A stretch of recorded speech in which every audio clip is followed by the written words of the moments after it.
Oséias capítulo 4, versículo 12.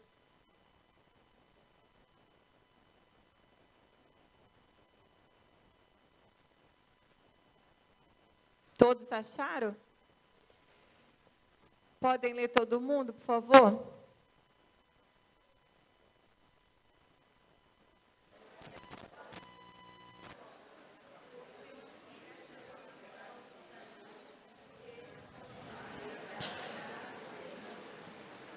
Olha só, o meu povo consulta o seu pedaço de madeira e a sua vara lhe dá resposta, porque o espírito de prostituição os enganou.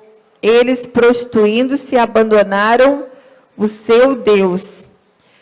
E indo lá para 1 Coríntios,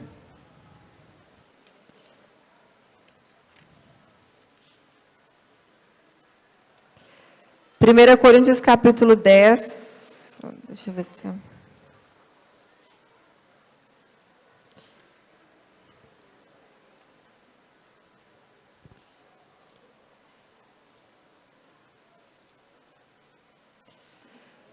Capítulo 10, versículo 14 em diante. Diz assim: portanto, meus amados, fugi da idolatria, falo como a criteriosos, julgai vós mesmos o que digo. Porventura, o cálice da bênção que abençoamos não é a comunhão do sangue de Cristo? Ou o pão que partimos não é a comunhão do corpo de Cristo? Porque nós, embora muitos, somos unicamente um pão, um só corpo, porque todos participamos do único pão. Considerai o Israel segundo a carne, não é certo que aqueles que se alimentam do sacrifício são participantes do altar? Que digo, pois, que o sacrifício ao ídolo é alguma coisa, ou que o próprio ídolo tem algum valor? Antes digo que as coisas que eles sacrificam é a demônios que as sacrificam, e não a Deus. Eu não quero que vos torneis associados aos demônios. Pode ler novamente o versículo 20?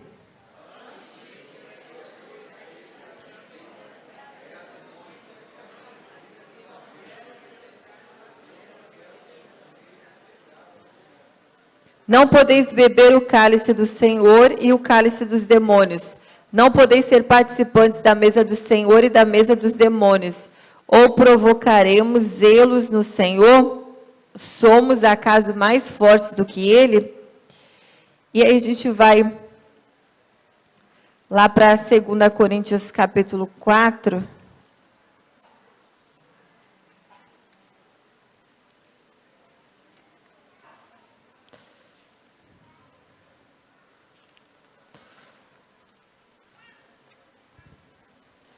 Versículo...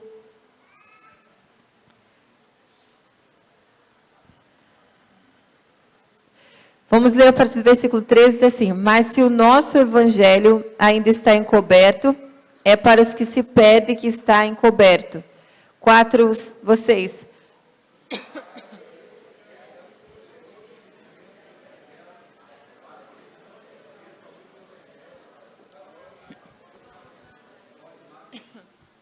Nos quais o Deus deste século cegou o entendimento dos incrédulos, para que lhes não resplandeça a luz do evangelho da glória de Cristo, o qual é a imagem de Deus. Então aqui, só para a gente relembrar, então a história do nosso país, né, o catolicismo é algo muito ainda entranhado. Se vai para os interiores, né, determinados lugares, então existe algo muito forte. Eu lembro de um trabalho que o nosso reverendo orientou a gente dar sobre a origem do protestantismo no Brasil. Então era algo tão fechado há tão pouco tempo atrás, né? Quando houve a Assembleia de Deus, pouco mais de 100 anos, veio para cá e começou a fazer esse trabalho, né? E o Espírito Santo desceu, houve realmente as conversões de muitas pessoas desde Belém, chegando em muitos lugares. Então, é necessário que nós, né, a igreja, né, nós venhamos ter compaixão, e isso a partir de todos nós, nosso reverendo sempre tem nos ajudado muito a isso, a essa compaixão pelas almas. Porque essas pessoas, elas estão cegas. Por que essas pessoas estão cegas? Né? Porque o príncipe deste mundo cegou o entendimento dos incrédulos para que não lhes resplandeça a luz do evangelho da graça de Cristo. Então, como mudar essa situação? Né? Nós continuar o trabalho que o nosso reverendo tem, graças a Deus, tem feito. A gente foi alcançado, eu fui alcançada através dessa igreja, desse ministério lá no Rio Grande do Sul. Então, muitas pessoas, graças a Deus, têm sido alcançadas, mas muitas outras precisam ser alcançadas.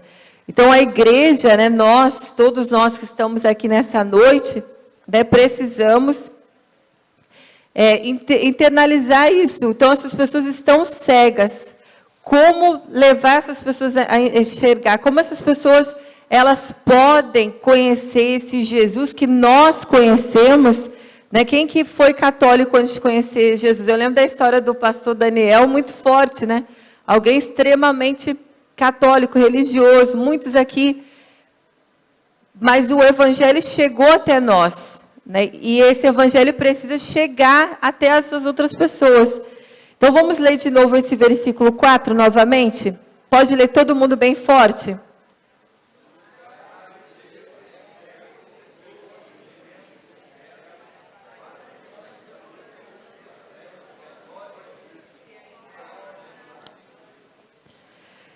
Então, aqui a primeira, né, o primeiro passo é a gente reconhecer, né, ter essa consciência. Né, o segundo é obedecer, né, o nosso reverendo, né, numa das pregações durante essa semana, dos privilégios que nós temos na igreja, né, os pastores, né, nós temos, né, dentre os privilégios que nós temos, o primeiro privilégio é que nós darmos continuidade à missão de Jesus aqui na terra. E que missão é essa de Jesus aqui na terra? A missão gloriosa, né, que é a missão de pregar esse evangelho às pessoas que estão aí fora. Dentre as pessoas, os católicos, né, as pessoas que adoram a Aparecida e tantas outras religiões. Então, nós precisamos ter esse desejo, né, ser inflamado por isso. Porque todo dia, amanhã, quem é que vai trabalhar amanhã? Vão lidar com pessoas não crentes, né, pessoas católicas, pessoas, né, de diversas religiões ou sem nenhuma religião, mas nós precisamos ser inflamados nesses dias. Nós somos, né, a geração que está aguardando a volta de Jesus. Né? Quem é que está aqui preparado para Jesus? Né? Jesus, ora vem, Senhor Jesus. Mas quem é que vai estar preparado com o maior presente para Jesus, que é as almas? Então, imagina só, chegar no céu, numa igreja, né, sendo pertencente de uma igreja como a nossa, e não ter ganhado almas. Pergunta para a pessoa que está do seu lado, quantas alminhas você vai apresentar para Jesus, se Jesus resolve vir essa noite? Né, à noite, essa noite, a qualquer momento, pode ser agora, pode ser hoje, na hora de dormir, amanhã de manhã, e aí? Quantas almas? Porque nós pertencemos a uma igreja que é missionária, uma igreja evangelista, né? Uma igreja que prega a palavra, que incentiva que seja pregada a palavra. E a Bíblia fala, né? Ai de mim se não pregar o evangelho. A Bíblia fala do atalaia, né? Que o sangue das pessoas, né, que nós conversamos, trabalhamos, que nós convivemos e que nós não evangelizamos, nós não avisamos essas pessoas. Então, a Bíblia fala que o sangue dessas pessoas vai ser requerido de cada um de nós. E aí? Pergunta para a pessoa que está do seu lado, quantas pessoas, e você já deixou de falar? Eu, nesse quesito, eu lembro de um sonho que eu tive, né, de um primo que eu não evangelizei. Eu lembro, o pastor sempre falando, evangeliza, prega. Eu lembro que esse meu primo foi assassinado. E eu não preguei evangelho para ele, nem eu, nem minha mãe. A gente que era da igreja na época, era eu e a minha mãe. e eu não evangelizei ele.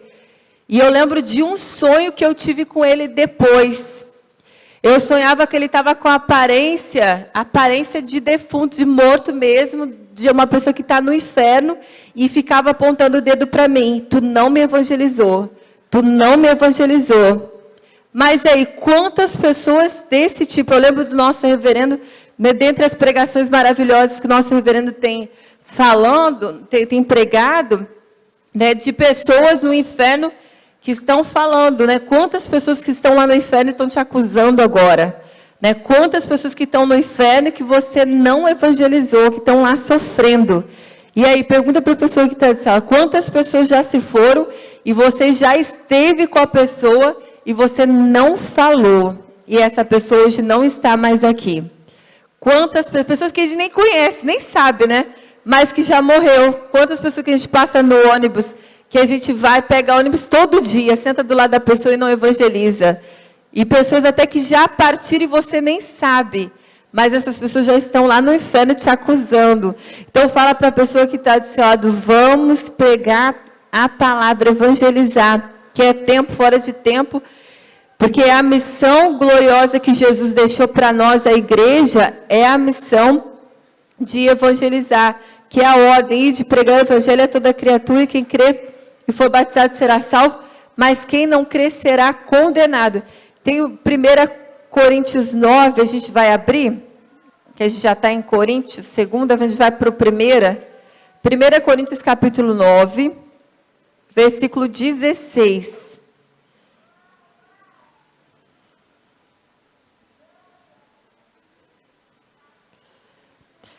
Que evangelizar não é história, não é invenção da igreja viva, não é invenção do nosso reverendo, não é a nossa invenção.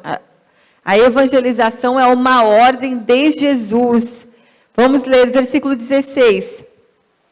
Se anuncio o evangelho, não tenho de que me gloriar, pois sobre mim pesa essa obrigação.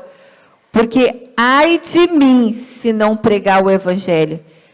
Lê mais uma vez o versículo 16 todos, por favor.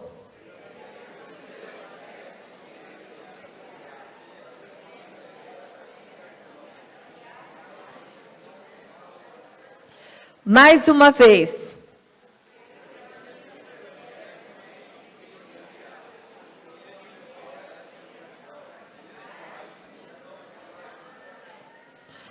Se o faço de livre vontade, tenho galadão. Mas se constrangido, então a responsabilidade de dispenseiro que me está confiada. Nesse caso, qual é o meu galadão? É que evangelizando proponha de graça o evangelho para não me valer do direito que ele me dá. Porque sendo livre de todos, fiz-me escravo de todos, a fim de ganhar o maior número possível. Então fala para a pessoa que está do céu, ai de você se não pregar o evangelho. Ai de mim se não pregar o evangelho. Ai de nós todos se não pregar o evangelho. E a gente vai também abrir Romanos capítulo 10. Romanos 10, 14. Versículo 14, todos acharam?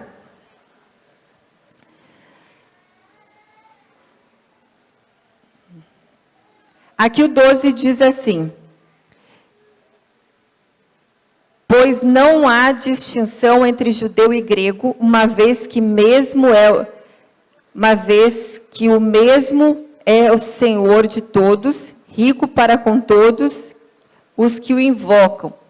Porque todo aquele que invocar o nome do Senhor será salvo.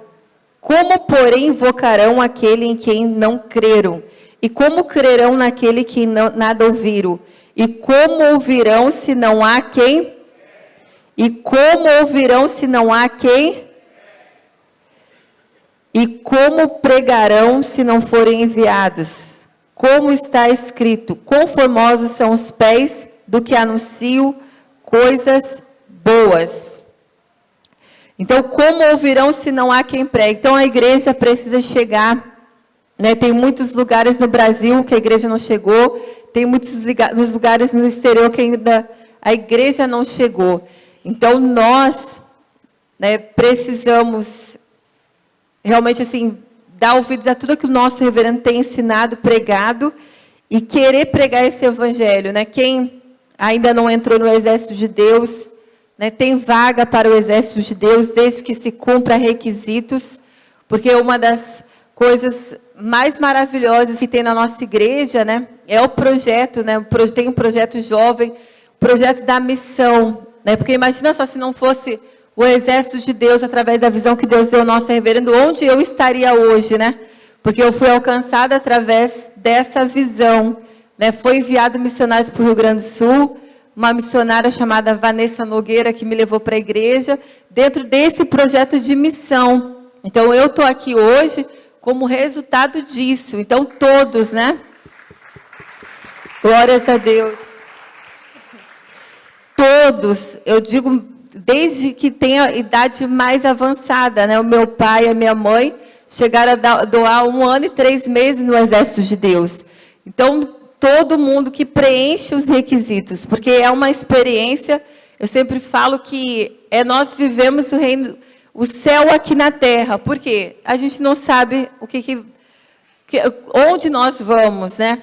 Como vamos, onde vamos dormir. Então, nós vamos viver como no céu. No céu, eu sempre falo que no céu, quem não gosta de submeter, de obedecer, não tem como entrar no céu, porque no céu não vai fazer a tua vontade, né? No céu vamos ser coordenados pelo Senhor o tempo todo. Então, a missão é estar sendo coordenado pelo céu, porque o nosso reverendo ele é dirigido pelo Espírito Santo, e onde nós vamos, estamos debaixo dessa direção, é o céu que nos governa aqui na terra. Então, vai para Itaipu, estou em Itaipu, o céu quer que eu esteja aqui, vem para cá.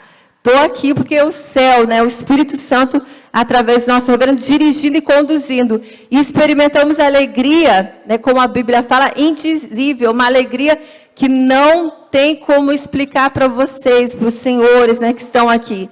Porque pregar a palavra, estar debaixo da vontade de Deus, sendo coordenado pelo Espírito Santo, porque tem muita gente que a gente ouve, né? Ah, não vou ter minha vontade, mas a tua vontade te leva a quê? O que você experimentou você fazendo a tua vontade? Quais foram as consequências de você querer fazer do teu jeito, da tua maneira? Porque internamente quem pode resolver e produzir alegria é o Espírito Santo. E se você não faz a vontade do Espírito Santo, fala para a pessoa que está do seu lado, você não vai sentir o prazer maravilhoso, grandioso, glorioso, do que fazer a vontade dele, porque você está fazendo a tua vontade, vai fazer tuas coisas, vai fazer do teu jeito.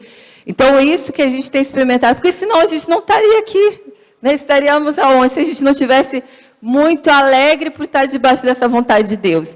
Então, fala para a pessoa que está do céu, só vai experimentar a alegria, né, a paz de Deus, quem se submete ao Espírito Santo, faz a vontade de Deus, obedece aquilo que sai desse altar. Aí a gente vê pessoas alegres e vê pessoas infelizes, porque não querem se submeter. Os infelizes e os alegres são os que experimentam a gloriosa, majestosa vontade de Deus. E uma delas é a evangelização. Salvar essas pessoas que a gente viu aqui, né, das garras do diabo e do inferno. Então, essa é a tua missão. Fala para a pessoa que está do seu lado. Essa é a tua missão. Essa é a minha missão.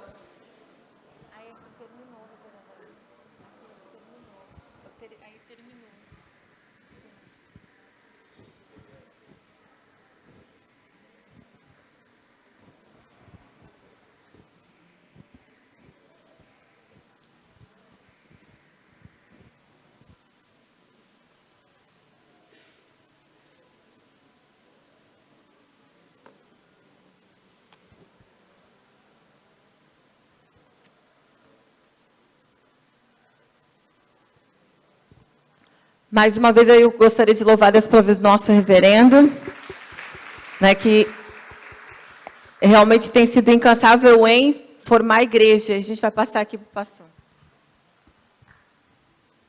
Louvar a Deus pela vida do nosso